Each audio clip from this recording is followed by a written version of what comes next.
गुज़िश्ता दिनों भारत ने line of control से हट कर इधर पाकिस्तान में हमला किया। उसका हमला करने की देर थी तो जो लोग मीडिया से ताल्लुक़ रखते हैं वो पहले ही पूरी उनकी कोशिश थी कि और कोई वजह बने ना बने तो जब हम एक दूसरे को ताने तड़ोके देंगे, बुरा भला कहेंगे, जानबूझकर दावत देंगे तो जंग की कोई ना कोई वजह ज़रूर बनेगी। और इस मकसद में वो किसी हद तक कामयाब भी हो गए। अब ऐसा नहीं कि हमें जंग से कुछ खदशा है या डर है, लेकिन ये जो जंग करना है ना, ये कोई पसंदीदा अमाल में से नहीं है। हुक्म ज़रूर है कि जहाँ पर आप देखें कि मुसलमान कहीं जुल्म की चक्की में पिस रहे हैं तो फिर आप डट जाएं, उस जुल्म के खिलाफ आवाज़ उठाएं, लड़ें, जिहाद करें। लेकिन हुज़ूर नबी करीम सल्लल्लाहु अलैहि वसल्लम की एक हदीस मुबारक भी इस ज़माने में मौजूद है जिसमें आप सल्लल्लाहु अलैहि वसल्लम ने इरशाद फरमाया कि तुम कभी जंग की ख्वाहिश ना रखो बल्कि अमन की ख्वाहिश रखो। लेकिन अगर कोई ऐसा वक्त आ जाए कि जंग तुम पर लागू कर दी जाए, मुसल्लत कर दी जाए, तो फिर तुम्हारा काम है कि साबित कदम रहो, फिर जो मर्दी का मुजाहरा करो, लड़ो तो इस तरीके से लड़ो कि सामने वाले को पता चले कि कोई मर्द मैदान में आया है।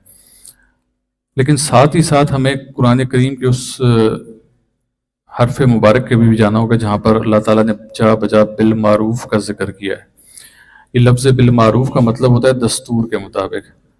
अब जो हुजूर नबी करीम सल्लल्लाहु अलैहि वसल्लम का ज़माना मुबारक था उसमें जंगों का आलम और होता था।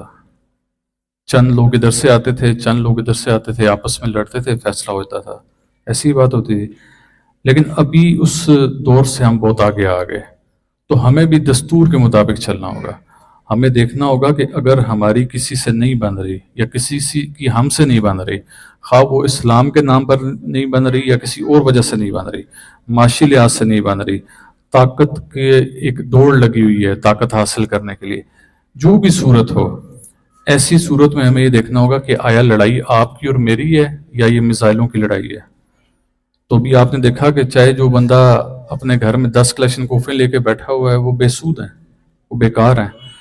हत्ता के जो लाइन ऑफ कंट्रोल पे खड़े फौजी जवान हैं वो भी एक दूसरे का मुंह देख रहे हैं कि हमने कब लड़ना है।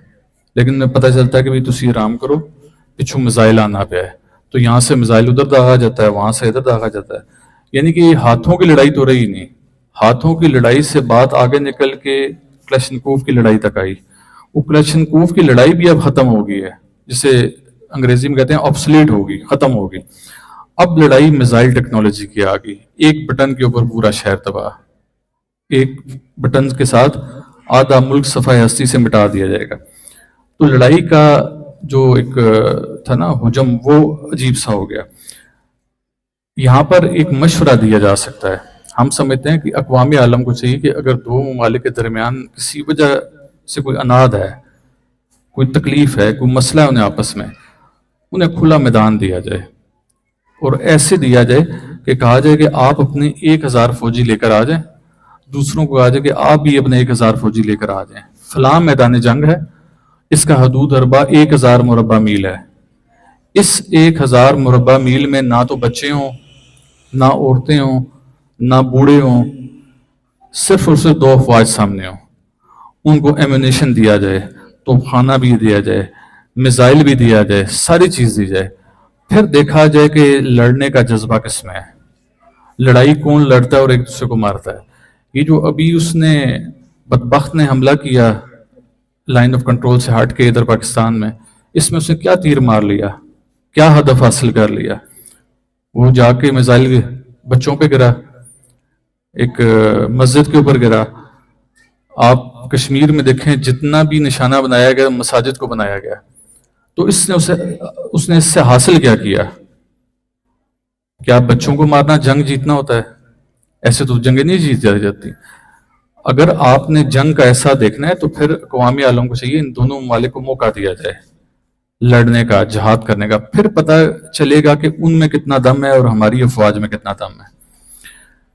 اس طرح میزائل جس کے پاس ہوگا تو یہ تو ڈر کے مارے بھی کسی نے بٹن دبا دیا دوسری طرف سے ستیہ ناش ہو جائے گا، اور یہاں پر جس نے پہل کر دی بس معاملات ختم ہو جائیں گے۔